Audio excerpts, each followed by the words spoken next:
आप देखते हो पीछे से एक श्रद्धालु सत्संग से जा रहे थे, सच्चा सौदा सिरसा वाले के पेपर में आई थी, और उसके 6 सदस्य यानी टोटल कुल के कुल सारे मर गए एक्सीडेंट में, एक बुढ़ा बच गया।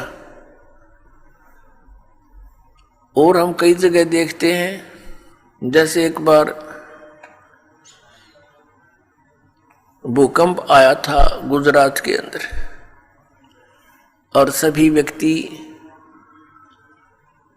26 जनवरी यानी गणतंत्र दिवस भारत का मनाने के लिए तैयार थे। सन 2000 की बात है, 26 जनवरी की। ऐसा भयंकर भूकंप आया, 26 जनवरी की छुट्टी थी, कर्मचारी अधिकारी सब अपने घरों पर टेलीविज़न के सामने बैठे थे कि आज अपने गणतंत्र दिवस की झांकी देखेंगे। ऐसा भयंकर भूकंप आया, जिन मकानों को, कोठियों को, संपत्ति को बनाने में सारा जीवन न्यौछावर कर दिया, उन्हीं कोठियों के नीचे दब के पूरे परिवार नष्ट हो गए। पुण्यात्माओं, इस काल ने आप और हमारे ऊपर इतना प्रेशर डाल रखा है, तीनों गुणों का, 3 इंजेक्शन लगा रखे हमारे, ये लगे ही रहते हैं, इनका प्रभाव हमारे ऊपर बना ही रहता है कंटिन्यूसली। तो उसके कारण हम इतने प्रभावित हैं कि हम अपने उद्देश्य को ही भूल चुके हैं। अब विचार करो, जो व्यक्ति उस भूकंप में मर गए या दुर्घटना में मर गए, वो कौन सी क्रियाएं किया करते थे, उनकी क्या उद्देश्य थे, उनकी कितनी इच्छाएं थी,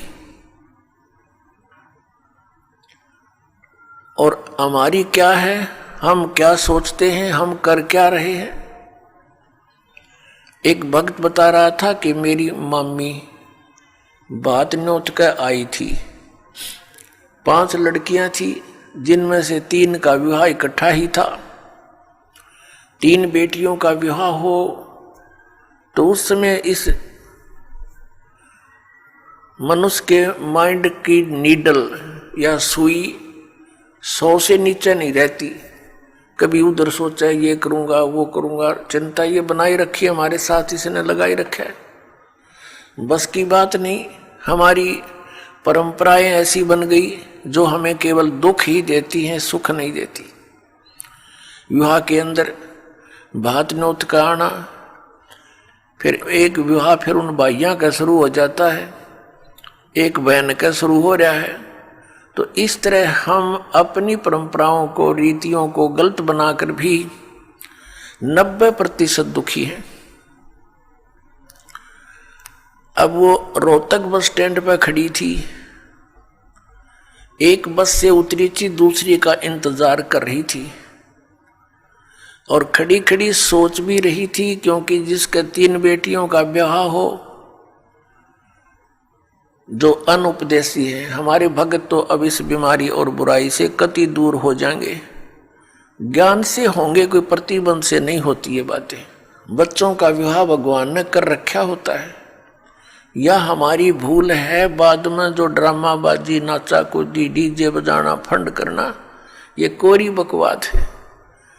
ये इस विवाह के समय में, इतने पुण्य संयोग के समय में ऐसे बकवाद नहीं करनी चाहिए। कोई घूटी ला रहा है, कोई नाचे कूदे, ये कोई बात हुई? ब्याह किसी का नाचे कोई, ये कोई सांग होया, कोई अकल हुई? लाडू कोई खावे और कूदे कोई, बता कोई बात है यार? तो इस तरह की हम अज्ञान से अपने ऊपर एक न्यारा वजन और रखे बैठे हैं, ये भी हटाना, हमने बिल्कुल हटाना पड़ेगा। भक्ति तभी चलेगी, भगत तभी बनेंगे। अब वो पता नहीं क्या क्या विचार कर रही थी, वहां ऐसे करूंगी, ऐसा करूंगी, वो ऐसा लाना है, वो फलाना ऐसा करना है, लड़की के कपड़े बनवाने हैं, यानी 100 चिंताएं होती है। वहां पिलर के साथ खड़ी खड़ी ऐसे ही चिंतन कर रही थी, कहीं और घूम रही थी, खड़ी थी वहीं पर। एक ड्राइवर ने बस बैक करके सेट करनी थी अपने स्थान पे। कंडक्टर लग गया खुले पैसे देन, किसी के बकाया थे वो बकाया पैसे। ड्राइवर ने सोची तू लाग फटाफट बस को।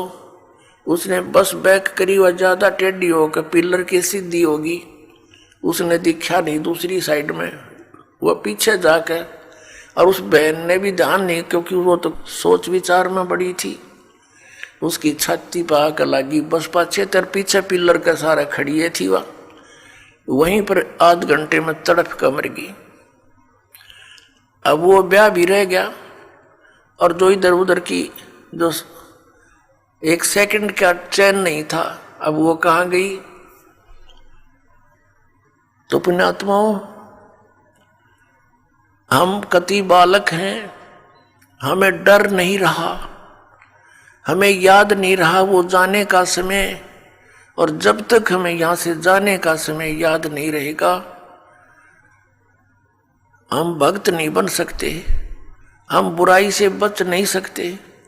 अब आज कोई नाच रहा है, कूद रहा है, एक समाचार पत्र के अंदर देखा पढ़ा, उसमें क्या लिखा था कि विवाह था और पहले दिन वो डीजे मंगाकर नाच रहे थे, बहन भी, सब दूसरे भाई रिश्तेदार डांस करे डीजे के ऊपर, वो भी समाचार पत्र में।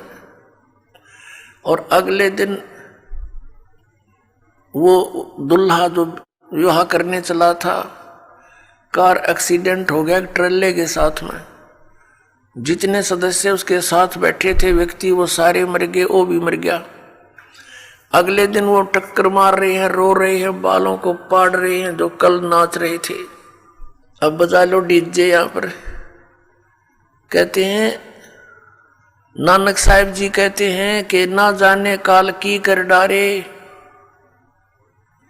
और किस विध ढल जा पासावे, और जिन्हां ते सिर ते मौत खुड़क दी, उन्हां नू केड़ा हासावे।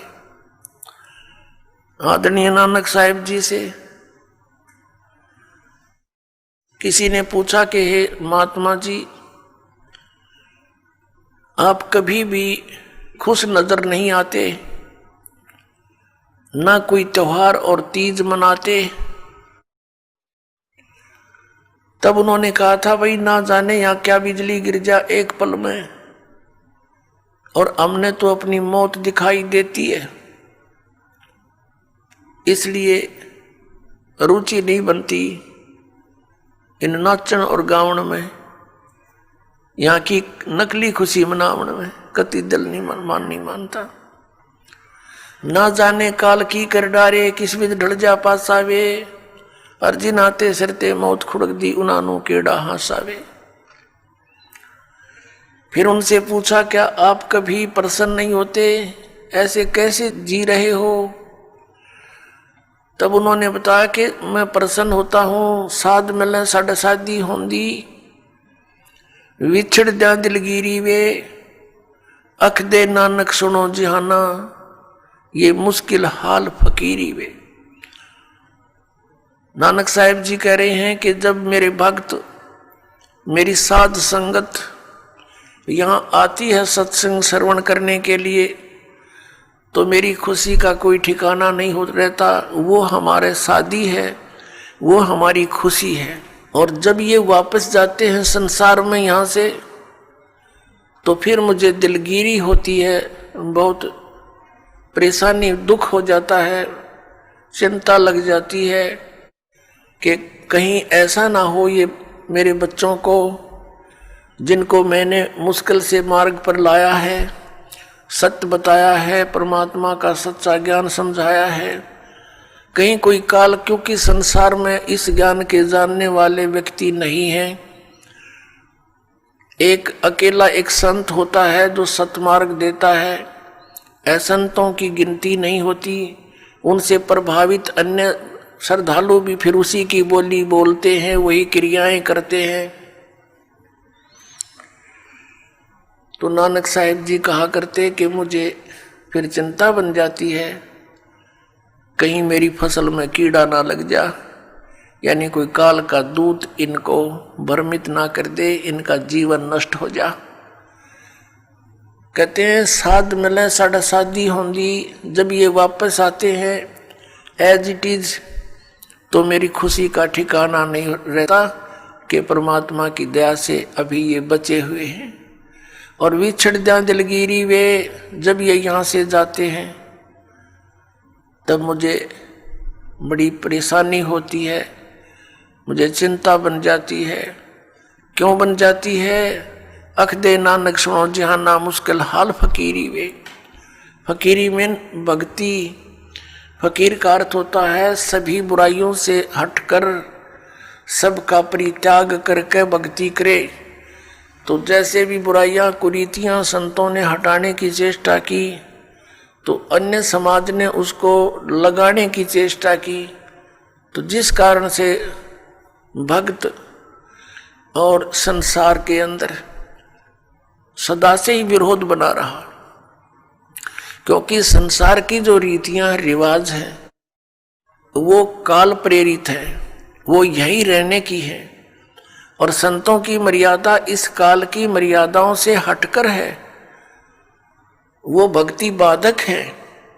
इसलिए अन्य समाज के लोग कहते हैं देखो इन्होंने तो माता धोकनी भी छोड़ दी, इन्होंने तो बाबा श्याम जी भी नहीं पूज रहे हैं, ये तो ऐसे भी नहीं कर रहे हैं, ये तो दिवाली भी नहीं मना रहे हैं, ये कैसे हो गए हैं, इन तो बट्ठा बैठा दिया।